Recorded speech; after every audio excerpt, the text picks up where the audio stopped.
everybody, and welcome to AMC Movie Talk for movie fans. I'm your host, Sinead DeFries, and this is The Daily Show, where we bring you the latest news from the world of movies, plus some insight into what it all means. Joining us, as always, is your editor-in-chief for AMC Movie News, John Campea. Well, greetings and salutations, everybody. Welcome to the best damn movie-related show on the planet Earth, coming to you live from right here at the AMC Movie News headquarters here in Burbank, California, and we are so glad you decided to make us part of your day.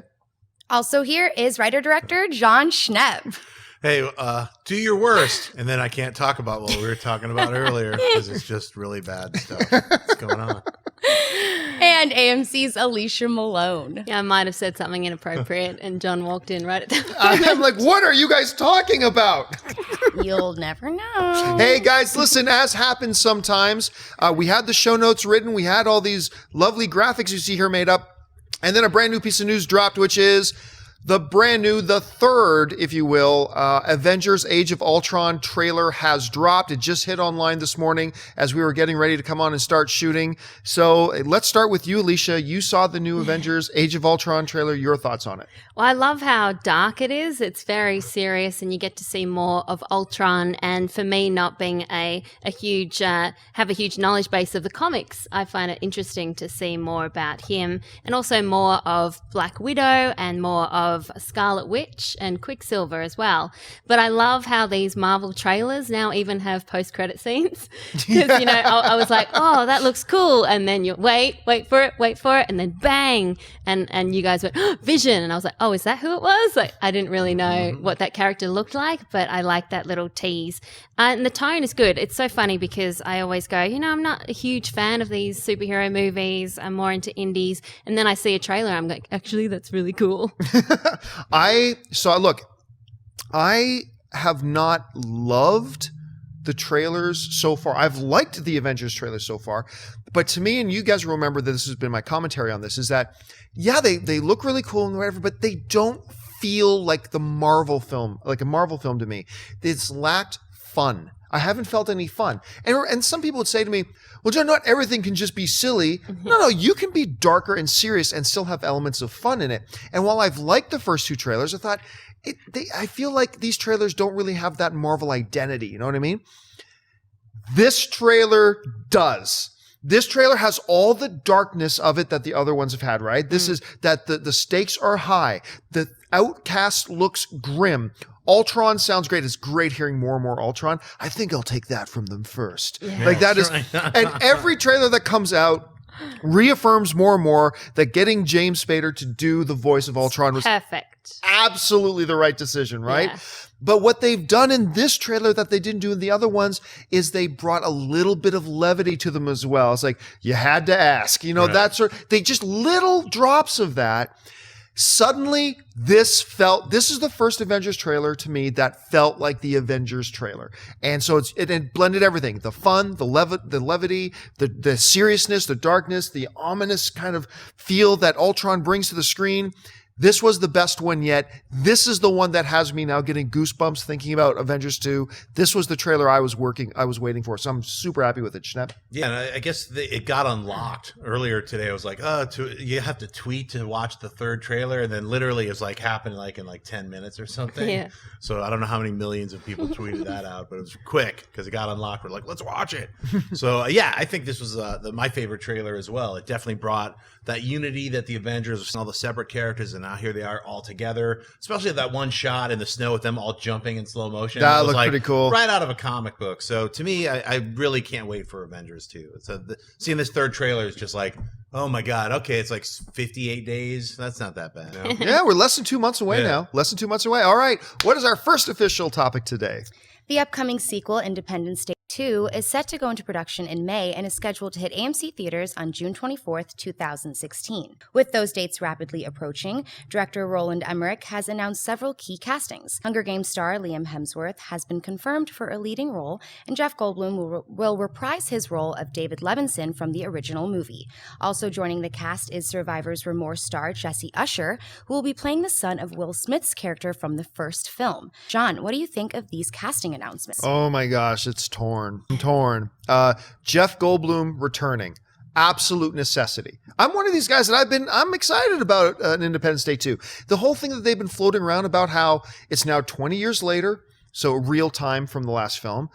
Humanity has been, researching and experimenting with all this alien technology to build their own defensive weapons. And now the aliens are going to come back and now we got a fair fight.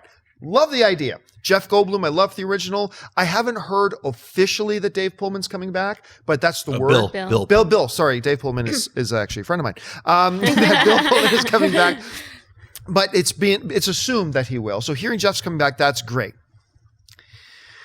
Jesse Usher was cast as Roland Emmerich tells the story because Roland Emmerich's producing partner was in the gym and saw the kid doing push-ups and invited him to do a screen test. Now, it's not like he was a nobody, right? Like he's already on a TV show and stuff like that.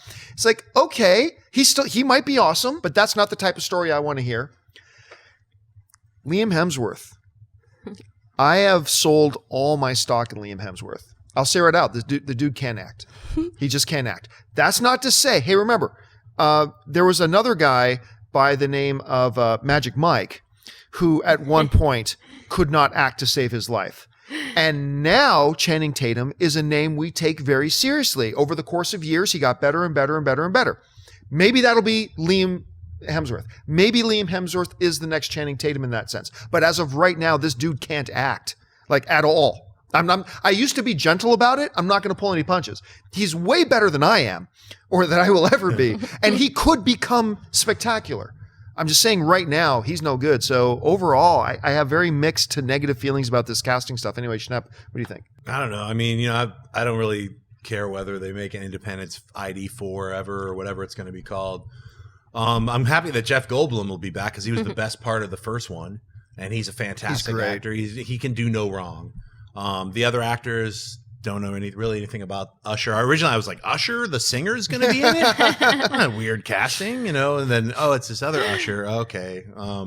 Hemsworth, If you want to say it. Yeah. Okay. So, yeah. And, the Dean Devlin and Roland Emmerich are at it again. Yay. I don't know. Yeah. Alicia? I'm also mixed like you two because I just rewatched Independence Day the other week and it's such a perfect piece of 90s disaster popcorn film, and it came at that time when all those kind of disaster epics were really popular. It also launched Will Smith. I mean, he was a minor star. He had Bad Boys, and then this really pushed him into the movie star status. So whether that'll happen with Jesse Usher, I'm not sure.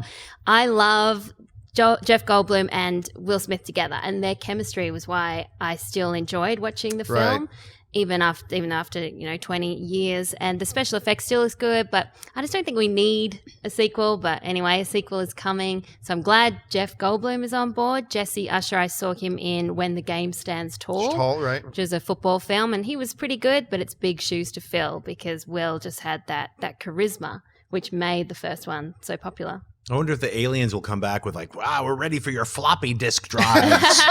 Wait, what? And then we're like, we got the internet. And it's like, that could be actually cool. I mean, that come on. In film history, that is one of the biggest things. Say, wait a minute. Yeah. You know how to write a computer virus for an alien computer? I know. Yeah. With the 16K, like it's a Yeah. Hang on, wait.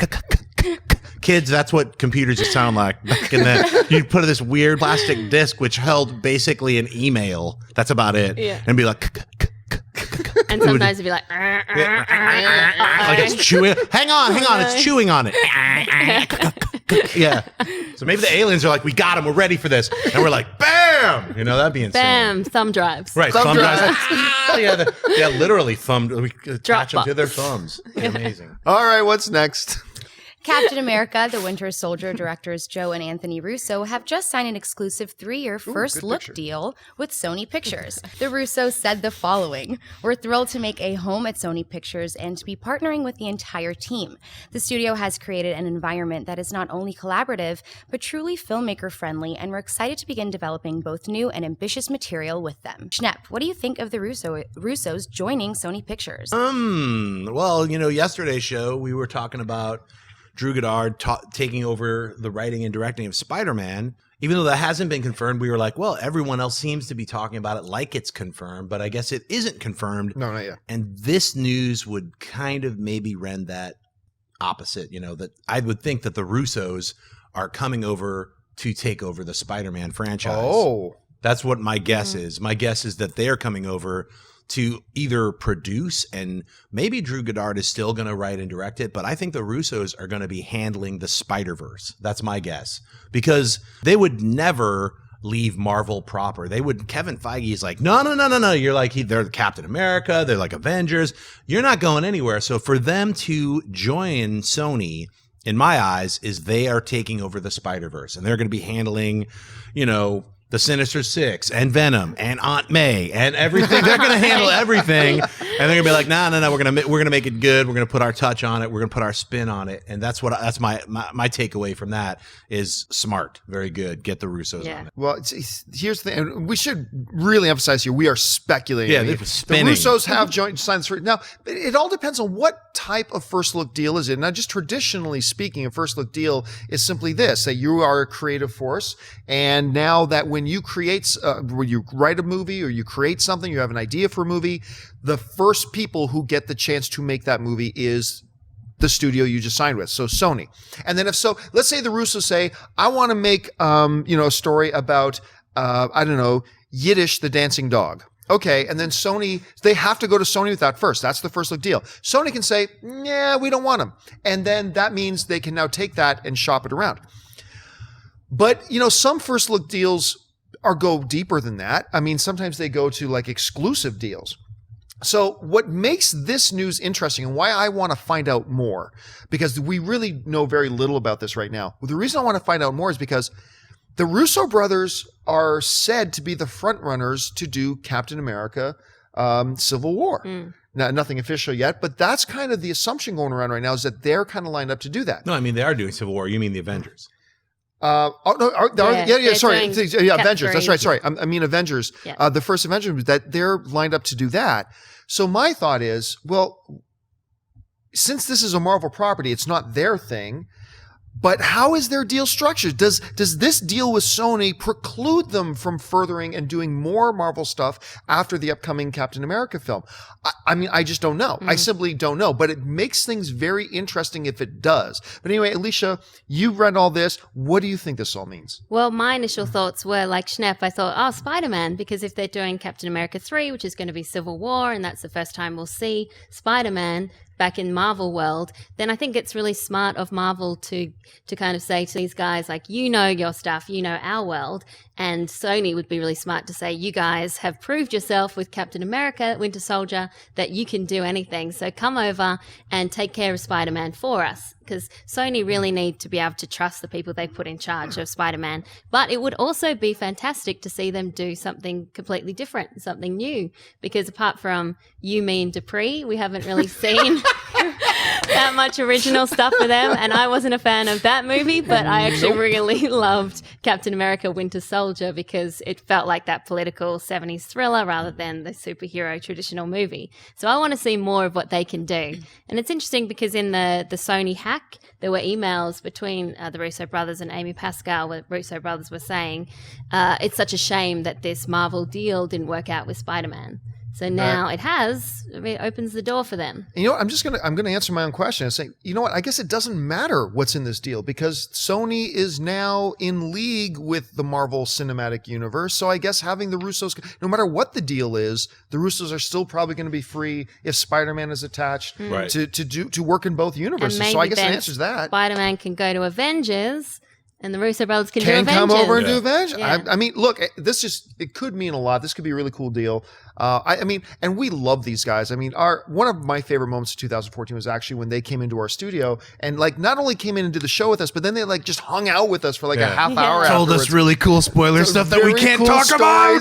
Very cool stories and all that kind of stuff. So, all right, folks, we've reached that part of the show for buy and sell. Here's how this works. In front of us, Sinead's got a few other items in the world of movie news. She's going to run them down, and those of us at the table are simply going to say whether we buy it or sell it. So, Sinead, what do we got?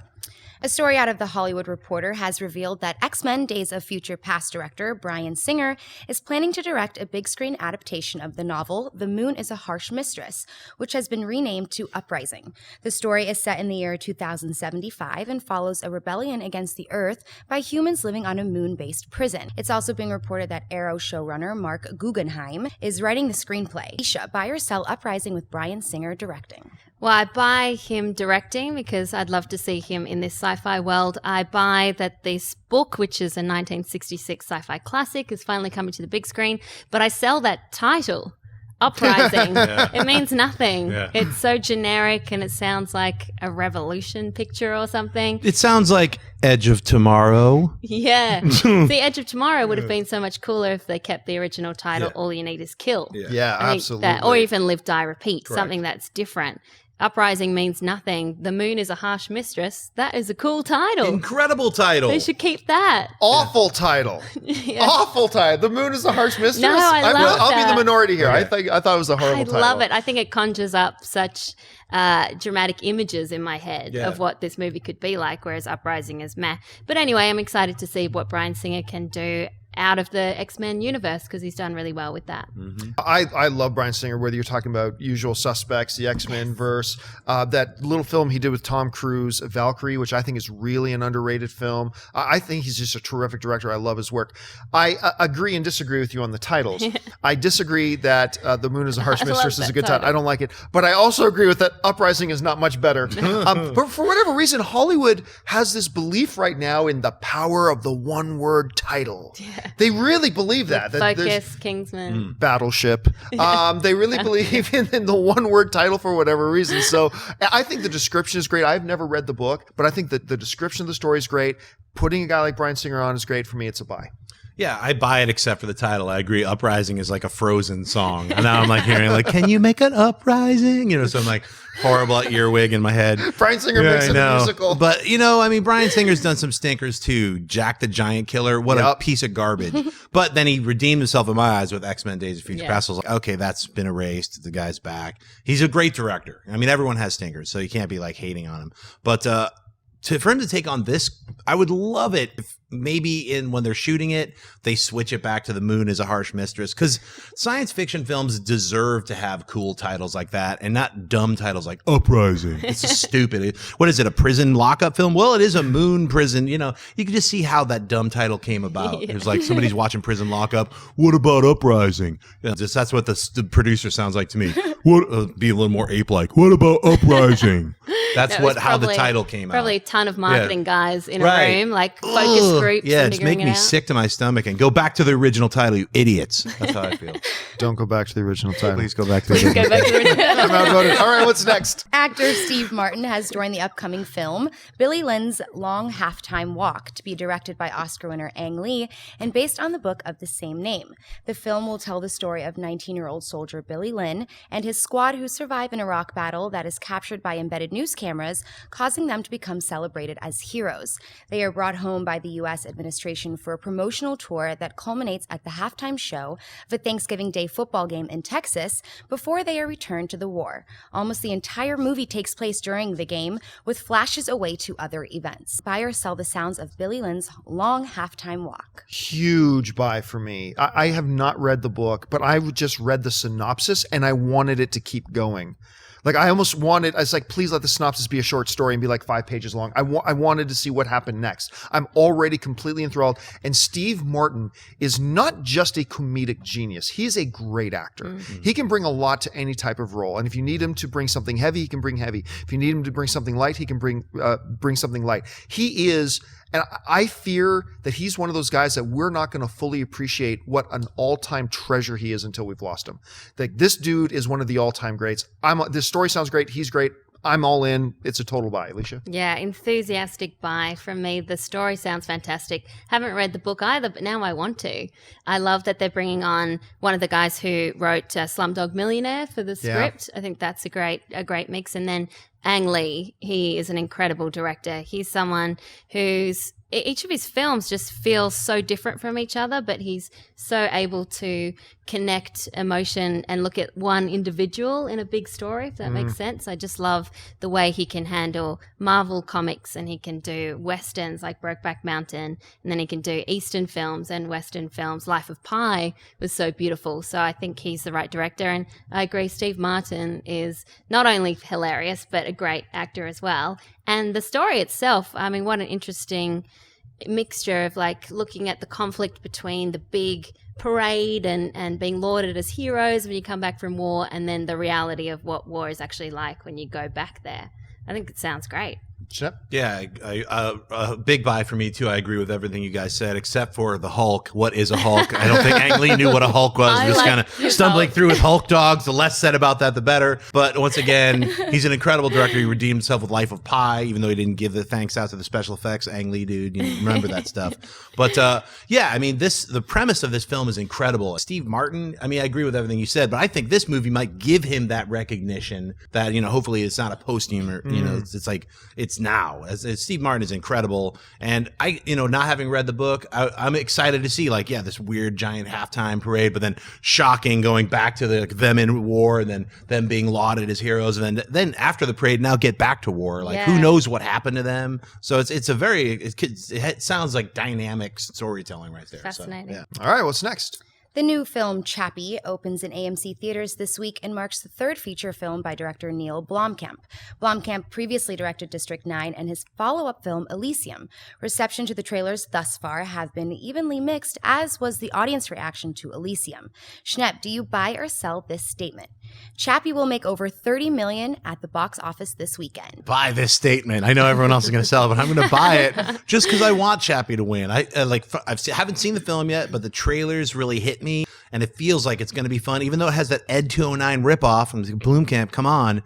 But I feel like I'm hating and loving on all the directors today, because I am, because there's issues I have with all of them. But for Blomkamp, I'm like, I actually didn't hate Elysium, but that he came forward and said, look, I kind of screw the skeleton of it, which what he was talking about is the story structure, the script structure need a little bit more work, and then they just went full forward. The design is beautiful, everything about the film is beautiful, except some hiccupy kind of weird towards the end. So that he admitted it, that means a lot, So to me, I think Chappie, the trailers look great. Hugh Jackman is in it. You got Dee Antwoord in it. I mean, it seems like it could be incredible, and also a tearjerker. I might be crying when if Chappie dies, and then he comes back to life like E.T. and then dies again. Who knows what's going to happen? I'm going to see Chappie, and $38 million is my prediction. Ooh. Alicia? I sell that it'll make over 30 million, but I think it'll make just under. And not because I don't want it to make money. I really like Neil Blomkamp as a director, and I agree with you that I love the way he came out and said, you know what, Elysium had problems. I did my best, but the script needed work. I think that is huge. That takes a lot of guts to come out and say that. And District 9, I mean, he'll forever be my hero because of that movie, and I can't wait to see what he does with the Alien franchise. So looking forward to Chappie. I don't think it'll make that much money, but I buy that graphic where it looks like Chappie was well done, Ray. Money. Yeah. Well done, Ray. So cool. I will sell that it will make over 30, but I think it'll get close. I think it'll get close. And you guys both talked about the fact that he came out and kind of discussed the shortcomings of Elysium, which I'm really glad he did, because I did not like Elysium. I didn't hate it, but I really didn't like it very much, especially coming off of District 9, which was so great and so good. But here's why I love that he addressed it. Because you get a director like, say, Michael Bay, who from time to time, I'm a Michael Bay defender from time to time, but Michael Bay sees nothing wrong in anything everything he does is perfection. And therefore, when you get a guy like that, he's not going to improve it for next time. When you get a guy who is confident enough and big enough and understands his own work enough that he can come out and say, I might have dropped the ball on that, then then that's a mistake that guy won't make again. I was really excited to hear him talk about it. I want to see him return to that brilliance, that vision, that narrative structure that he had in the first one. And I just hope it feels original from his other ones as well. To me, the trailers have been mixed. I thought the first trailer was bad. I thought the second trailer was really good. And so I'm going into Chappie with my fingers crossed, and let's just hope we see something really great. It looks like Short Circuit meets RoboCop. Yeah. Which isn't a bad movie. Yeah, might have been some pretty good. All right, folks, we've reached that part of the show for Mailbag. Listen, if you've got a topic or a question you'd like us to address on the show, you can email us anytime at amcmovietalk@gmail.com. Send on in your questions, and maybe you'll see it on AMC Movie Talk, or maybe you see it on Mailbag on the weekends. But for now, let's get to your questions. So, Sinead, what do we have? Jose Velasquez writes, "Greetings, AMC. Do you think that Batman in this new DCU will be a character that connects the Justice League like Nick Fury is with the Avengers, just with his own movies? Thanks and love the show." I think that's actually a really good theory. I think, look, you need to have that pin that kind of brings everything together, that crux, that a MacGuffin, if you will, in many ways, a character MacGuffin that kind of pushes everything forward and brings everything together and gets your formative things going. That's what Nick Fury did in the Avengers. That's his big contribution to that, is he's the guy who is kind of the focal point. That he's not the focal point, but he brings everything together in one place. You need something like that for Justice League. It will be interesting to see which way Warner Brothers wants to go with this. Will they make this a Superman-centric universe? Or will they make it a Batman-centric universe? Or will they try to find a way to make it a balance between the two? It's not going to be a Cyborg-centric universe. It's not going to be a Green Lantern-centric universe. It's not going to be a Wonder Woman-centric universe. It's going to be one of those two, or maybe a mixture of both. I think you're right. I think it will be Batman. I think it will be Bruce Wayne that ends up bringing this whole thing together. I think that's the role that he's going to play. But that's just my opinion. Could be totally wrong. For all I know, it's going to be Robin that brings everything together. So I don't know. Schnepp, what do you think? I'm going to go with when I read that question, I don't think it's going to be Batman. I think it's going to be Martian Manhunter. Who's a character who doesn't have, no one even knows who he is. Like, they'll probably be like, "Who are you talking about?" I'm talking about John Johns. Once again, no one knows what I'm talking about. Is Manhunter actually even going to be in Justice League? I think he will be, and I think he is going to be the person who puts all of the Justice League together. Like, think about Superman. You have an alien from Krypton. You have Aquaman and Batman and Wonder Woman. These other characters who are all from Earth. I think you're going to have some other like alien bringing them together to fight another type of an alien. That's what I think Justice League, like something on, will be threatening Earth. Some kind of an alien will be threatening Earth, and you'll need another alien who's like, he's ravaged my planet or something like that. Henceforth, Martian Manhunter. To me, Batman is a loner. Batman, the whole Robin thing, let's not get into that. But, I don't think he would be like, I'll put the team together. That just goes against what Batman would be more like, I know how to take all of you out. So don't ever I'm going to join your team, but I got kryptonite, I got this, I got the poison. I got, so he knows how to take everybody out if anyone becomes a threat. I don't see him as let's all hang out together like, like the super friends, like, oh, chum. So I just can't see Batman, especially even the Ben Affleck Dark Knight Batman. He's going to be even tougher. I think he's going to be even more badass. I actually cannot wait to see some of these sequences from Superman versus Batman, or whatever it's called, Batman v Superman, right? Yeah. Dawn of Justice. Yeah, Dawn of Justice. The subtitle, something. But it's just going to be awesome. So I'm really looking forward to that. And this new iteration of Batman with Jared Leto as the Joker, the darling with the weird, he's going to be extra glammy but super evil, like right out of the Dark Knight. So that's my long-winded approach is Martian Manhunter is going to be the glue of the Justice League. Alicia? It's going to be interesting. I have no idea because I get all my knowledge of superheroes from movies. To me, they just seem like such separate characters. Batman does seem like a loner, even though, as you pointed out, he has had Robin in the past, Batgirl or whatever. But he seems like someone who doesn't work well with others. So it'll be interesting to see how he fits in. The thing I'm wondering is when the Aquaman poster came out, the image, and it said Unite the Seven. Mm-hmm. It's like, does he have something to do with uniting them all? And if it's a seven, then that would leave out Martian Manhunter, I think, just based on the standalone movies. But maybe that means that he comes from the outside, puts them all together. Right. I don't know, so much speculation out there, but I'm just really fascinated to see how all the puzzle pieces fit together. See, I when I saw the poster, it's a really good point you bring up. Well, when I saw the poster, and I think my first reaction might have been wrong. My first reaction, I think, was like a lot of people's. When it said Unite the Seven, I think he's talking about the Seven Seas. I think it's both. It could be a play on it, and it could be seven Justice League members. So who knows? See, some people were theorizing that Aquaman actually might represent the threat in the first movie because he's pissed at what they just did to his oceans as a result of the events in Man of Steel, which would be, look, if you read New 50, look, I was with all of you. I always thought Aquaman was a lame character. I was one of you. Then a bunch of you guys convinced me to read New 52. This is a dude you do not want to mess with. I don't care if you're Green Lantern. I don't care if you're Superman. You don't want to mess with Aquaman. And if they kind of set it up that way, that would be kind of interesting. He controls all the fish. He's like, whales attack. Seahorses. All right, what's next? Malik Haywood writes, "Hey AMC, the new look is very appealing. Ooh, Good luck moving forward. My question is, which do you think is more difficult? A director taking over a previously successful franchise, such as Blomkamp with Alien, or a new actor or actress taking over a beloved character in a film? James Bond, the new Spidey, or Indiana Jones, for example." I think it's interesting to use Aliens as a thing, because it's not like all the Aliens films are beloved classics. So there are a few of them. This is a franchise. Aliens is actually a really good franchise for a new director to step into, because you got nothing left to lose. I mean, like, there's nowhere to go but up with the Alien franchise, with the way it kind of went, right? So, but there will be some expectations with the start. I don't think it's actually as difficult as people make it out to be for an actor to step into a big role. We have seen several big, high-profile characters be replaced and have different actors come in and just carry on. We see it. I mean, the fallback on that argument is always Bond, right? Bond just continues to evolve. They just bring in a new Bond and they just keep right on trucking. So, I mean, look, whenever they try to replace Iron Man, Robert Downey Jr., which I don't think he's ever going to leave it because, the judge. Anyway, so I think it's not easy, but I think for a really successful franchise, I think it would be harder for a new director to step in, because you've got the pressure of the whole movie on your shoulders. The actor doesn't have that.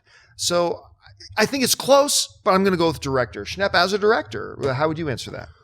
I would say it's close, but I'd also say the director takes more of the fall. If it's a big hit, they get all the glory. If it's a giant flop, they get Mark Webb, get out of here. Yeah. Like, look at Joel Schumacher. You ruined the franchise. Really hard for you to get a job for a while, and you're still derided like 20 years later. Even the same director, George Lucas. Yes. Look at what happened to him. Yeah, or even now Peter Jackson. Some people are like, look, you won an Oscar for Return of the King, Lord of the Rings, and then Hobbit 3. What happened? A lot of people are like, there's all that kind of, and for actors. Is that your next documentary? Yeah. Hobbit 3, What Happened? Hobbit 3, What Happened? No, but I won't. I refuse to make it, but I will watch it. But no, I mean, but for actors, they also look. Andrew Garfield, I think he did a great job as Spider-Man, but he's taken that hit too, because the whole franchise got imploded. So, but I think it's with James Bond, you're right. I mean, the only guy who really took the hardest hit was George Lazenby. Yeah. Like, he was the one who was like, who's this guy? And they wouldn't even put his face on the poster. If you look it up on the internet, or Her Majesty's Secret Service is just like a white cutout with a question mark. It's like, hey, that's the way to support your new actor. What are you doing? You know what I mean? He should be like throwing his face everywhere. This is the new Bond, not a question mark. And like, we don't know who he is. Why don't you just check out the movie and maybe, do you like him? That's all like, oh. So there's ways that you can really ruin an actor with, bad marketing and stuff. But I think ultimately it's the director who, will take the hit or will get the glory. Alicia? And I hope Hobbit 3, What Happened, is 7 hours long. Just dissecting. Yeah, that's the shortcut. Yeah. That's the shortcut, and the director's cut is like 10 hours. I agree with you guys that it comes really close, but I'd say the director, it's slightly easier to, slightly harder, because it all falls on their shoulders and they get blamed if it doesn't go correctly. And also they have to take on a project that you got to have the same feel as the directors as before, but at the same time, as a director, I'm imagining you want to put your own spin on it, your own little style stamp that makes it feel like your own thing. But actors, it's difficult too, because everyone has such an idea in their head, and that's not the way it was. Like change, people don't like it, but then they do get used to it. So I think the director, because if it goes wrong, they're out.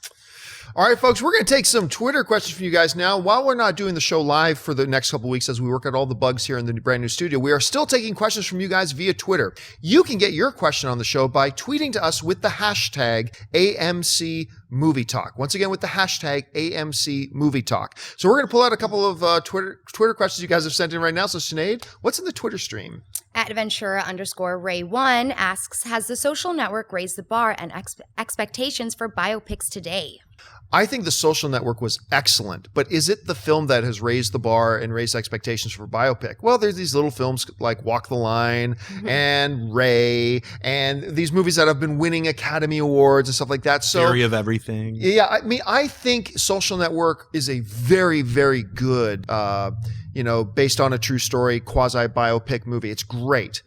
Did it redefine the whole notion of biopics? No, I don't think so. We've already got a lot of really great ones out there that kind of did that. Alicia, what do you think? I don't think it redefined biopics, but I think it raised the bar and showed how a film with people coding and behind computers could actually be interesting, because that will now sort of be the benchmark for movies that will come out more and more about technology, because it did feel like a thriller, even though they were just there creating a website. Right. Schnepp? Well, it wasn't just creating a website; it was filled with backstabbing friends and like, "Hey, I got your back, son." Bam, like what? Lawsuits and stuff like that. So that's why that movie was exciting. If it didn't have that, it would just been a bunch of like, "Yeah, the script is done." Oh, when are the credits? Yeah, I mean, you look at all these biopics like Lincoln. I mean, biopics are every year.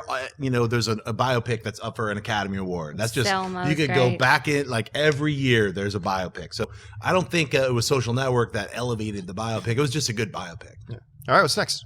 Tony Bacchino wants to know if you guys have heard about The Rock starring in the next Transformers for a G.I. Joe crossover. Wrestling Mag posted it. Thank you. Well, if a Wrestling Mag posted it, no, I have not heard. I have not heard anything about that. I have not. But hey, if you're, sorry, I got a snortle out of that one. if you're a kid of the '80s, like me and like Schnepp, if you're a kid of the '80s, you will know that, hey, there were some G.I. Joe and Transformers crossovers. They're all under one big happy roof. Why not? I mean, you got to do something with Transformers. I mean, from this point going forward.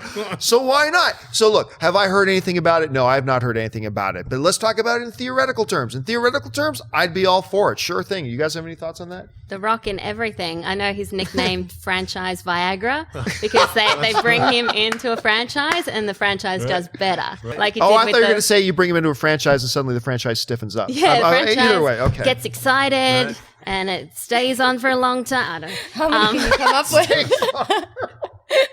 Keeps going and going and going. And sometimes you have to go to the hospital, but let's go. No, I think for 4 hours of The Rock, you please see a physician. He's such a fun guy to watch. He has a huge fan base. He's charismatic. So I am all for sticking The Rock in everything. It's hard to follow that one, but. Yeah, you know what? I mean, weren't they talking about bringing like Men in Black into like the 21 Jump Street? Like, yeah. I'm all for it. I would love to see some crazy mashups, and why not have G.I. Joe and the Transformers? They've already done it in the comic books. Yep. And like if like when you said a Wrestling Mag is promoting it, it's funny to hear that, but that is, there could be a little thing of truth there. They're like, hey, we're really pushing, we're hoping that this happens because that'd be great for them. So I think a G.I. Joe Transformers crossover would be way better than seeing Transformers 5, even though they're making that right now. So, all right, what's next? At Flirt tweets, with American Sniper making $242 million in January alone, will a studio move a major blockbuster to January 2016? Well, let's put it this way. Even the studio didn't think American Sniper was going to be a huge blockbuster. Nobody saw that coming. I mean, so that is just one of those great lightning in a bottle situations. But it does drive home something that we have been saying for a while. These dead months, right, where traditionally studios just kind of put their garbage films to go and die at the box office, we've been saying for a while, there is opportunity to make bank in those months. They are not crowded with heavy competition. You take one of your diamonds in the rough of the films and drop them in those months, I think there is the potential to make big money. Does American Sniper prove that point? No. Like I said, I think American Sniper is a bit of an anomaly, but it certainly doesn't hurt the notion that there's money to be made in January. There's money to be made in February. There's money to be made in October. There is money to be made in these months if you plan it out right, and you can capture lightning in a bottle again. Anyway, Schnepp, what do you think? Yeah, I mean, I can't really point to American Sniper as being the indicative thing. I mean, a lot of movies have like, oh, that movie got released and made a ton of money, and then you also have a lot of movies that are dumped in January and February, and they don't make any money because they're like, we're just trying to hopefully get at least $2 million back from our $40 million. We're hoping that at least 3 people go, and then there's also these like American Sniper where it had a lot of events that happened in real life, elevated that film. It was a film, but then the main person dying, while the film was being made, it became a thing, and that Clint Eastwood did such a good job with it. I mean, it's all these things all happened at this, to make that become such a big hit. It was opened really small, creating a big demand for it. Then it opened larger. Then it was awarded, Academy nominations. So that's the other thing that helped. Yeah. Mm-hmm. It opened wide the day after it got a bunch of Academy Award nominations. That didn't hurt. Yeah, that's exactly what I was going to say. It's not something that can be repeated because they did open it small so it could have an awards qualifying run, and they didn't expect it to be such a big hit. And then it was, and then word of mouth, and then it grew. It wasn't like one opening weekend, a lot of money. It was slowly has accrued so much money, and I think it served an underutilized market, or a market that doesn't usually get these kind of films. So it's hard to repeat, but it would be so great if we could get good films in January and in February and in March. So it wasn't just like the blockbusters, the Oscar films, but it was good films all the time. That would be great. That would be great. All right, last question of the day. At Chahito14 asks, hey guys, do you think Nolan can still make any original film he wants now after Interstellar? And should he have that right? Well, look, let's start with this. While I did not love Interstellar, Interstellar was a good film. I was a little underwhelmed by it because my expectations were way up here, but it's still a good film. It was a decent movie, right? Good. But let's not there are some people out there who want to talk about Interstellar in terms of some kind of failure. That movie was not a failure. That movie made money. So let's not go running into these ideas that, now Christopher Nolan's name is mud. He's ruined his reputation now. Nonsense. That's absolute nonsense.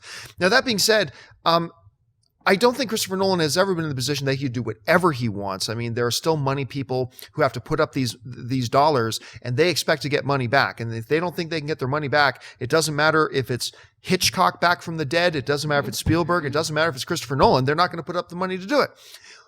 But if any director in Hollywood right now has a little bit of leeway that way, it is Christopher Nolan. And no, I don't think Interstellar hurt that reputation of his at all. So what do you guys think? No, it was successful. It was successful to me in terms of its ambition, that he was able to get such an original story, original concept out on the big screen, and yet had a few problems because he was trying to do so much at once. But I liked what he was doing, and I think he can do pretty much anything he wants. I mean, maybe not a crazy, over-the-top, really super expensive movie, but he is definitely a name that the studios were like, yep, come and talk to us, we're happy. I think he's still got a thing with Warner Brothers, so he'll be right. Yeah, I don't think he's going to have any problems at all with whatever he writes. Here, I wrote this Yiddish, The Wonder Dog. I need 400 million. They're like, all right, here you go. I don't think there would be any problems because, his name alone carries so much weight. Even I liked Interstellar. I had some issues with the piano time travel weirdness at the end. It's not even a spoiler. But you know what I mean? It's like I really liked it, and I liked what he was trying to do, and I loved that Interstellar won special effects, even though I kind of wanted the Apes one to win. It was like that practical, real feel that he brings his directing, what he is as a filmmaker. It has a stamp to it, his storytelling and his directing and who he casts. Everything that Nolan brings, I'm sure Michael Caine will be in the next movie. Yeah. You know what I mean? Oh, yeah. That's just a prerequisite. Yeah. It's part Automatic. of the 400 million. Yeah. So I think anyone would be stupid to turn Nolan down for anything he wants to do. So. Well, all right, folks, that'll do it for us for this installment of AMC Movie Talk. Thank you so much for joining us. Don't forget, lots of great films playing at AMC Theaters right now. Head on over to www.amctheaters.com for all your theater, showtime, and, of course, your movie ticket information. If you want an audio-only version of this episode, look in the description of this video, and you'll find a link to our podcast feed. And don't forget to click the thumbs up button, subscribe to our YouTube channel, and share this video on your Facebook and Twitter everywhere. I want to thank the people sitting at the table with me. First of all, sitting to my immediate left, Mr. John Schnepp. Schnepp, where can people find you online? You guys can find me at Twitter and Instagram, just at John Schnepp and at TDOSLWH. The Death of Superman Lives. What happened? 58 days coming May 1st. Yeah. And, of course, sitting to my right, Miss Alicia Malone. Alicia, where can people find you? You can find me on Instagram, Facebook, and Twitter at Alicia Malone.